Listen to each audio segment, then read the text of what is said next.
आसूची श्रावण मास श्रावण मासर प्रथम सोमवार ये श्रावण मासर प्रथम सोमवार रे आपण माने कौन चढ़ेबे केमिति चढ़ेबे आपण माने जानते कि जे आमर जो ग्रह दोष अच्छी धरतु आपणकर सूर्य अशुभ स्थिति अच्छी कहार मंगल ग्रह अशुभ स्थिति अच्छी कहार शनि अशुभ स्थिति अच्छी एपरि स्थले आमे कौन एमती जिनस अच्छी जहाँकि चढ़ेले आमर ग्रह दोषा भी कटिब महादेव मध्य आम उपरे कृपा कल्याण प्रदान करेंगे। तो किछिटा जिनिस अच्छी जहाँकि ग्रह रिलेटेड यही जिनस गुड़िक जदि आपण मैंने महादेव को अर्पण करेंगे ताहले निश्चिंत भाव में आपंकर से ग्रह दोष जो अच्छी ताहा खंडन होता है ग्रह दोषारू आपन को मुक्ति मिल जाए। तो किछिटा जिनस मु कहबी ताको आपण माने ध्यान रे रखंतु जो सोमवार गुड़िक मंदिर जाउछंती से जिनस गुड़िक नहीं आपण माने मंदिर जाइए महादेव को अर्पण करेंगे। तेबे ये सब जानिबा पई भिडियोटी को शेष पर्यंत देखो। नमस्कार, मु मनोज दास स्वागत आपण मानकु आजिकार भिडियो। तो प्रथम सोमवार आम अगस्ट मास 3 तारिख दिन तेणु ये जो प्रथम सोमवार रे आम कौन चढ़ेबा बा आपण माने ये जिनस को प्रत्येक सोमवार दिन चढ़े पारे रिपीट करें बारंबार किसी असुविधा ना।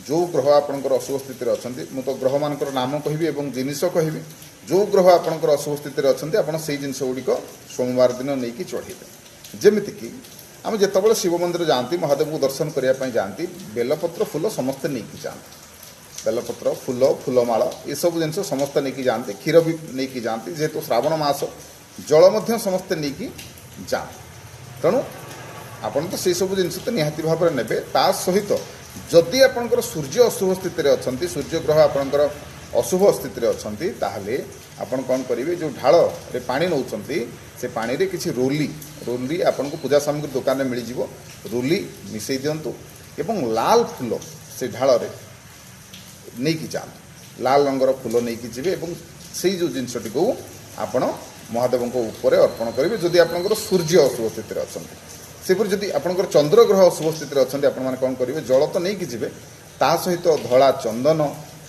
धला वस्त्र सेपरि अरुआ चाउल धला जेते प्रकार जिनस अच्छे आप मिठा ठू आरंभ करी फूल फल ये सब जिनस आपण मैंने नहीं पारे धला रंगर आप फूल व्यवहार करंतु अक्षत व्यवहार करंतु क्षीर दही ये सब जिनस आपण मैंने अर्पण करें। सेपरि जो मानकर सूर्य अशुभ स्थित अच्छा आप वस्त्र चढ़ावा चाहते लाल रंगर वस्त्र महादेव को अर्पण करूँ ना लाल रंगर छिट अर्पण करेंगे। सेपरि चंद्रंक आपण मैंने धला रंगर वस्त्र चढ़े पारे ना धला रंगर छिट आपण मैंने अर्पण करें महादेव को।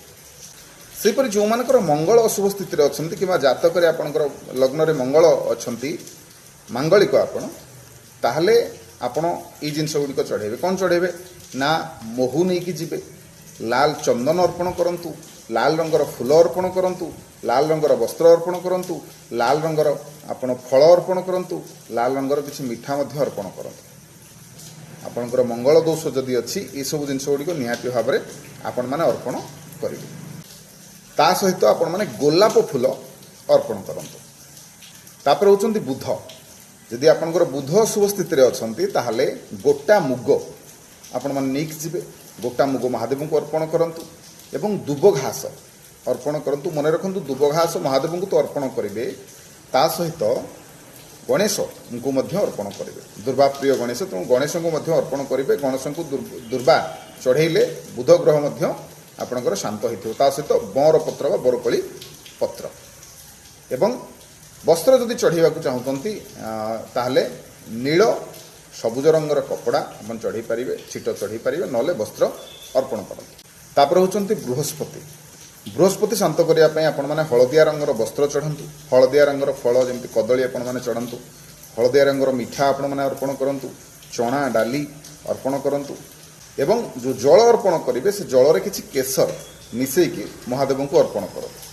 सेपरि जो मानकर शुक्र ग्रह अशुभ स्थित अच्छा से कौन करेंगे आप सुगंधित तेल सुगंधित द्रव्य जमी अगुर सेंट जो जल अर्पण करेंगे से सेंट मिसेकी चंदन सेंट मिसई दिंतु चंदन सेंट मिसेकी कि अन्य कौन अतर आपण मैंने व्यवहार करेंगे अतर मिश्रित जल आपण महादेव को ऊपर चढ़ातु क्षीर चढ़ातु दही चढ़ातु सेपरि गोलाप जल अर्पण करंतु महादेव को ऊपर एवं ता सहित ବସ୍ତ୍ର ଯଦି ଅର୍ପଣ କରିବେ ବା ଛିଟ ଅର୍ପଣ କରିବାକୁ ଚାହୁଁଛନ୍ତି ତାହେଲେ ଗୋଲାପୀ ରଙ୍ଗର ବସ୍ତ୍ର ମହାଦେବଙ୍କୁ ଅର୍ପଣ କରନ୍ତୁ।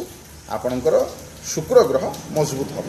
ସେହିପରି ତାପରେ ହେଉଛି ଶନି। ଆମେ ସମସ୍ତେ ଜାଣିଛନ୍ତି ଶନିଙ୍କୁ ଶାନ୍ତ କରିବା ପାଇଁ କଳା ରଙ୍ଗର ବସ୍ତ୍ର ଆମେ ବ୍ୟବହାର କରିବା। କଳା ରଙ୍ଗର ସୂତା, କଳା ରଙ୍ଗର କପଡ଼ା, ଯେତେବେଳେ ଦୀପ ଲଗାଇବେ, ରାଶି ତେଲରେ ଦୀପଟିଏ ଲଗାଇବେ, ତଳେ କିଛି ରାଶି ରଖିକି, ଯେମିତି ଅରୁଆ ଚାଉଳ ରଖନ୍ତି ଆମେ ଦୀପ ତଳେ, ସେମିତି ରାଶି ରଖିବେ ଦୀପରେ ଏବଂ ଯେଉଁ ଦୀପର ଯେଉଁ ସଳିତାକୁ କଳା ରଙ୍ଗର ଦେବେ, ରାଶି ତେଲ ଦେଇକି ଦୀପ ଲଗାଇବେ, ସୋରିଷ ତେଲ ଅର୍ପଣ କରନ୍ତୁ। ତା ସହିତ ପାନପତ୍ର, ଗୋଟା ପାନପତ୍ରରେ ଲବଙ୍ଗ ଆଉ ଅଳେଇଚ, ଗୁଜୁରାତି ଏସବୁ ଦେଇକି ଗୋଟିଏ ପାନପତ୍ର ଆପଣମାନେ ଶନିଙ୍କୁ ବି ଅର୍ପଣ କରିପାରିବେ, ନଚେତ୍ ମହାଦେବଙ୍କୁ ମଧ୍ୟ ଅର୍ପଣ କରନ୍ତୁ ଶିବ ମନ୍ଦିରରେ। ତାପରେ ହେଉଛନ୍ତି ରାହୁ ଆଉ କେତୁ। ରାହୁ ଆଉ କେତୁଙ୍କର ଶାନ୍ତ ଯେଉଁମାନଙ୍କର ଅସ୍ୱସ୍ଥିରେ ଅଛନ୍ତି, ଆପଣ କ'ଣ କରିବେ, ଯେଉଁ ଜଳ ଚଢ଼ାଉଛନ୍ତି ସେ ଜଳରେ କିଛି କୁଶ ମିଳିଯିବ ଆପଣଙ୍କୁ ପୂଜା ସାମଗ୍ରୀ ଦୋକାନରେ, କୁଶ ମିଶାଇକି ଆପଣମାନେ ମହାଦେବଙ୍କୁ ଅର୍ପଣ କରିବେ। ବେଲପତ୍ର, ଫୁଲ ଅଧିକ ମାତ୍ରାରେ ଅର୍ପଣ କରନ୍ତୁ ଏବଂ ଦୁବ ଏବଂ କୁଶ ମହାଦେବଙ୍କ ଉପରେ ଅର୍ପଣ ଆପଣମାନେ କରନ୍ତୁ। ସେପରି ବସ୍ତ୍ର ଯଦି ଅର୍ପଣ କରିବା ପାଇଁ ଚାହୁଁଛନ୍ତି, ନୀଳ ରଙ୍ଗ, କଳା ରଙ୍ଗ ନହେଲେ ପାଉଁଶିଆ ରଙ୍ଗ, ଆପଣମାନେ ଏ ରଙ୍ଗର ବସ୍ତ୍ର ମହାଦେବଙ୍କୁ ଅର୍ପଣ କରନ୍ତୁ। ରାହୁ କେତୁଙ୍କ କୋପରୁ ଆପଣମାନେ ରକ୍ଷା ପାଇବେ। ବା ଏସବୁ କହିଲି ଯେଉଁ ଜିନିଷ ଗୁଡ଼ିକ, ଯେଉଁ ଗ୍ରହ ଆପଣଙ୍କର ଅଶୁଭ ସ୍ଥିତିରେ ଥିବେ ସେହି ଅନୁସାରେ ଆପଣ ଏସବୁ ଜିନିଷକୁ ରେଡ଼ି କରିକି ସୋମବାର ଦିନ ଯେତେବେଳେ ଯାଉଛନ୍ତି ମନ୍ଦିରକୁ ନେଇକି ଆପଣ ଚଢ଼ାନ୍ତୁ। ଏସବୁ ଜିନିଷକୁ ଆପଣମାନେ ବାରମ୍ବାର ରିପିଟ୍ କରିପାରିବେ।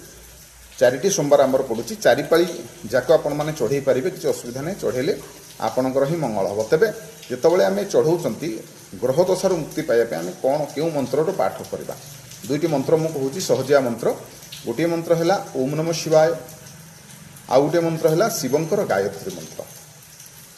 ଗାୟତ୍ରୀ ମନ୍ତ୍ରଟି କ'ଣ ନା, ଓମ୍ ତତ୍ପୁରୁଷାୟ ବିଦ୍ମହେ ମହାଦେବାୟ ଧୀମହି ତନ୍ନୋ ରୁଦ୍ର ପ୍ରଚୋଦୟାତ୍। ଏ ହେଉଛି ଗାୟତ୍ରୀ ମନ୍ତ୍ର, ଅତି ସହଜିଆ ମନ୍ତ୍ର। ଆପଣମାନେ ଜପ କରିବେ। ମନ୍ଦିରରେ ଯାଇକି ବସିକି ଦର୍ଶନ ପରେ ଆପଣମାନେ କିଛି ସମୟ ବସିକି ଜପ କରିବେ। କେତେ ଥର ଜପ କରିବେ? 108 ଥର। ଗଣିବେ କେମିତି? ଆପଣ କ'ଣ କରନ୍ତୁ, ଗୋଟେ କାଗଜରେ ପ୍ରଥମେ ଓମ୍ ନମଃ ଶିବାୟ ହେଉ ନହେଲେ ଏ ଯେଉଁ ଗାୟତ୍ରୀ ମନ୍ତ୍ର 108 ଥର ପ୍ରଥମେ ଲେଖିଦିଅନ୍ତୁ। ହ୍ୱାଇଟ୍ ପେପର ରେଡ଼୍ ପେନ୍ରେ ଲେଖିଦିଅନ୍ତୁ। ତାକୁ ଯାଇକି ବସିକି ଆପଣ ବସିକି ଖାଲି ପାଠ କରିଦିଅନ୍ତୁ, ପଢ଼ିଦିଅନ୍ତୁ। କାହିଁକିନା କାଉଣ୍ଟ ବି ଠିକ୍ସେ ହେବ। ଆପଣ ପଢ଼ିଲେ ମାନେ 108 ଲେଖିଥିବେ ମାନେ 108 ଥର ହିଁ ଜପ କରିବେ। ଏମିତି ମାଳ ଗଡ଼େଇବେ, ହୁଏତ ଆପଣଙ୍କର ମନେ ନ ପଡ଼ିପାରେ, କିମ୍ବା ନହେଲେ କାଉଣ୍ଟର ମେସିନ୍ ମଧ୍ୟ ଆପଣମାନେ ବ୍ୟବହାର କରିପାରିବେ, ଯେଉଁଟା କାଉଣ୍ଟ କରେ ଯେଉଁ ମେସିନ୍, ତାକୁ ମଧ୍ୟ ଆପଣମାନେ ବ୍ୟବହାର କରିପାରିବେ। ସେ ଯାହା ହେଉ 108 ଥର ଆପଣଙ୍କୁ ଜପ କରିବାର ଅଛି। ଯେମିତି ବି ଆପଣ କରନ୍ତୁ ଆପଣଙ୍କ ସୁବିଧା ହିସାବରେ। ତ ଏଇସବୁ ଜିନିଷ ଗୁଡ଼ିକ ନିହାତି ଭାବରେ ଅର୍ପଣ କରନ୍ତୁ। ଗ୍ରହ ଦଶାରୁ ନିଶ୍ଚିନ୍ତ ଭାବରେ ଆପଣମାନେ ମୁକ୍ତ ହେବେ ମହାଦେବଙ୍କ କୃପାରୁ। ମହାଦେବଙ୍କୁ ଡାକନ୍ତୁ, ଧ୍ୟାନ କରନ୍ତୁ। ଶ୍ରାବଣ ମାସ ଅତି ପବିତ୍ର ମାସ, ମହାଦେବ ନିଶ୍ଚିନ୍ତ ଆପଣଙ୍କର ଡାକ ଶୁଣିବେ, ଦୁଃଖ ଦୂର କରିବେ। ତେବେ ଭିଡ଼ିଓ ଯଦି ଭଲ ଲାଗୁଥାଏ ତାହେଲେ ଭିଡ଼ିଓକୁ ଲାଇକ୍ କରିବେ, ସେୟାର କରିବେ, ଚ୍ୟାନେଲକୁ ସବସ୍କ୍ରାଇବ୍ କରିବେ। ରହିଲି, ଜୟ ଜଗନ୍ନାଥ, ଜୟ ଶିବ ଶମ୍ଭୁ।